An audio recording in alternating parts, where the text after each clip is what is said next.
Assalamualaikum warahmatullahi ta'ala wabarakatuh. Welcome back to my YouTube channel. This is Muhammad Asaduzzaman with you. এই ভিডিওটিতে আমি এই ভিডিওটি হচ্ছে একটা প্রশ্নোত্তর করব বিভিন্ন জন আমার চ্যানেলের কমেন্ট বক্সে, যেহেতু আমি কন্টেন্ট তৈরি করতেছি এনটিআরসির ভাইবা এবং 18তম নিবন্ধন নিয়ে 19তম তেল নিয়ে, তাই বিভিন্ন ধরনের প্রশ্ন আমার কমেন্ট বক্সে আসে এবং তাদের নিরুৎসাহিত না করার জন্য, উৎসাহিত করার জন্য, তাদেরকে ইন্সপিরেশন দেওয়ার জন্য আমি এই ভিডিওটি তৈরি করলাম। জাস্ট 6টি প্রশ্ন দিয়ে আমি এই ভিডিওটি শুরু করব এবং শেষ করব। Okay, let me start the video. প্রথম প্রশ্নটি একজন লিখেছেন, আমার সার্টিফিকেট এর নাম্বার একটা আর মার্কশিটের নাম্বার একটা, কোনটা দেব? তো সম্ভবত প্রশ্নটি করেছে যারা 19তম পরীক্ষা দিবে তাদের পক্ষ থেকে যতদূর সম্ভব। তো আমি তার উদ্দেশ্যে বলতেছি, আপনি অবশ্যই, যেহেতু সার্টিফিকেট সংশোধন করা যায় আর মার্কশিট সংশোধন করতে অনেক কিছু কাঠখড়ি পার করতে হয়, তাই আপনি চেষ্টা করবেন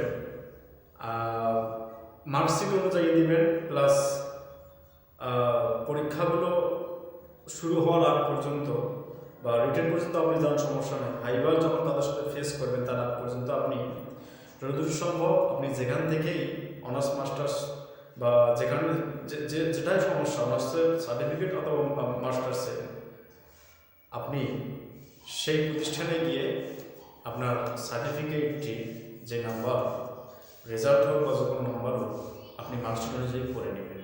এটা আপনার জন্য মঙ্গল হবে। পরের প্রশ্ন, ভাইবার জন্য যে 2 সেট ফটোকপি করব তা কি সত্যায়িত হতে হবে? চমৎকার একটি প্রশ্ন।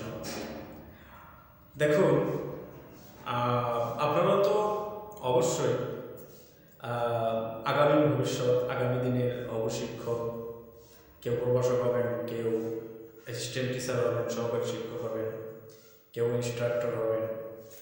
তাই আমি আপনাদের জন্য বলতেছি যে আসলে এনটিআরসির যে কারিকুলাম, সেখানে কিন্তু উল্লেখ রয়েছে যে ফটোকপি, মূল কপির সাথে ফটোকপি 1 সেট সেখানে জমা দিতে হবে। আর 1 সেট, 2 সেটের কথা বলা নাই, 1 সেট তাদেরকে জমা দিতে হবে, আর 1 সেট আপনি আপনার মাঝে রেখে দিবেন।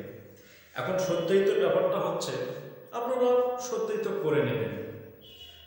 বাই চান্স সত্যায়িত করলে সমস্যা নাই, না করলে যদি তারা প্রশ্ন বা এমন কথা বলে যে আপনার এলাকায় কোনো প্রসিদ্ধ লোক ছিল না, সত্যায়িত করে দেওয়া নেন, তো কি দরকার তাদের এই কথাটা শোনার? তো যতদূর সম্ভব আপনি বা আপনারা অবশ্যই সত্যায়িত করে নেবেন।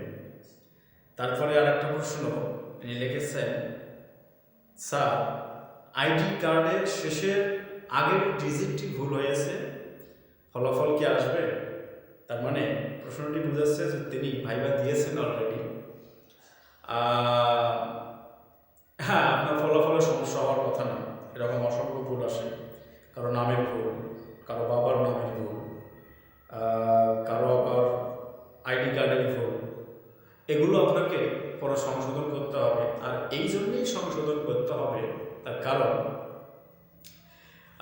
এই সংশোধন যদি করেন, আপনার যখন ইএফটি হবে, অথবা আপনি যখন চাকরি পেয়ে গেলেন ইএফটির জন্য আবেদন করবেন, অথবা আপনি প্রতি মাসে যে টাকা পাবেন এমপিও, এটার জন্য এগুলোর সংশোধন আপনাকে করতে হবে। Okay, you have to correct them so quickly. And then আরেকজন প্রশ্ন করেছেন, স্যার, আমাকে 4টি প্রশ্ন করেছিল, 3টির উত্তর স্যাটিসফাইড, তারা স্যাটিসফাইড, বাট শেষেরটা আমার নামের অর্থ ধরেছিল, সঠিক হয়নি। তারা বলেছে রেজাল্ট কি আসবে? দেখেন, এখন প্রার্থী তো অনেক টিকাইছে তারা রিটেনে, এখন তারা কিন্তু কুলু খুঁজবে কীভাবে ফেল করে দেওয়া যায়। তারা যদি চায়, আপনি যেহেতু নিশ্চিত যে আপনি একটা উত্তর পারেননি, তো এখন কথা হলো আপনি সেখানে যত মধ্যেই পরীক্ষা হোক 3 বা 3.5 পাচ্ছেন কি না এটা বড় জিনিস। তো আপনি যেহেতু 4টার মধ্যে 3টা পেয়েছেন, সমস্যা না হওয়ারই কথা।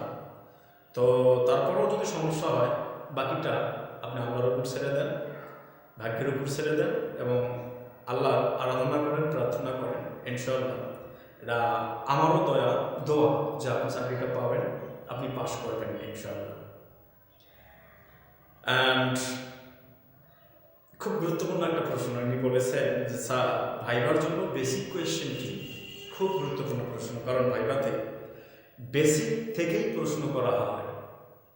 বেসিক বলতে যেমন এনটিআরসি এর পূর্ণরূপ কি, এমপিও এর পূর্ণরূপ কি, আপনার নামের অর্থ কি, অথবা বাংলাদেশের স্বাধীনতা যুদ্ধের ইতিহাস, ইন্টারিম গভর্নমেন্ট সম্পর্কে, তারপর বর্তমান সময়ে যে ইসরায়েল ফিলিস্তিন যুদ্ধ হলো এগুলো নিয়ে, তারপর মার্কিন যুক্তরাষ্ট্রের যে নির্বাচন হলো, এগুলো বেসিক।